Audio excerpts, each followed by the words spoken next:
du er også en hund, der gør, når det banker på derhjemme, så skal du se, jeg har lavet en lille video her med en lille leg, som kan være en af de faktorer, der gør, at hunden gør. Og det er selvfølgelig lyden. Lige her er det lyden.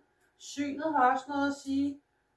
Og hele oplevelsen, hvad hunden er vant til, har noget at sige. Hvad den har indlært før, har noget at sige. Men hvis vi tager en af tingene ad gangen, og øver dem først, så er det meget nemmere at komme i gang med det.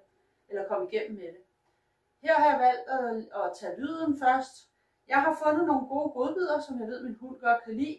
Min nummer 2 hund ligger inde i sin kurv, og hun er ikke så slem til at gø. Så derfor så kan jeg godt lade hende blive, sådan, så det ikke smitter op.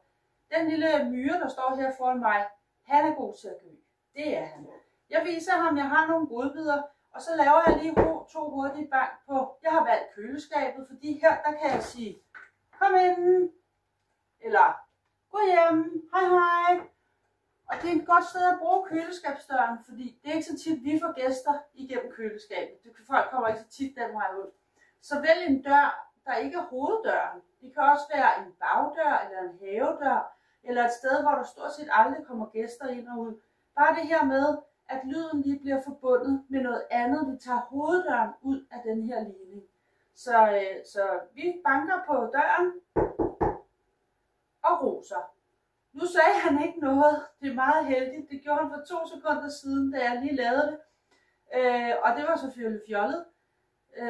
Men nu sagde han ingenting, og det er sådan set fint nok. Lad os sige, at jeg banker, og han gør. Så giver jeg ham bare en godbid alligevel. Jeg giver ham ikke godbid for at gø. Jeg opildner ham ikke til at gø.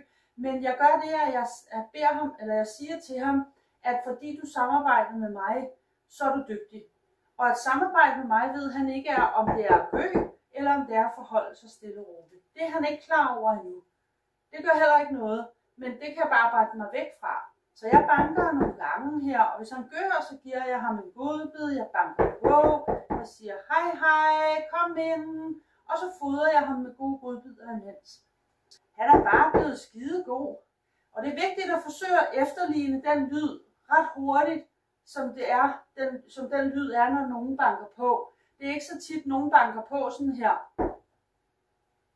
Men det er en god start. Hvis man har en, der gør, så kan det være en god idé at lave bare et hurtigt bank og belønne, eller lave et belønne, og så over tid går man hen og efterligner. Hallo? Er der nogen hjemme? Hallo? Kom ind. Hallo? Dygtig. Er du god til det? Hvad? Hej hej. Kom ind. Er det mormor? Er det dig, Mathilde? Bare kom ind. Hej hej. Det er så tarveligt. Og alligevel er det ikke tarveligt. Fordi det vi gerne vil have, det er, at vi vil egentlig rigtig gerne have, at vores hunde er opmærksomme i huset, når vi er hjemme.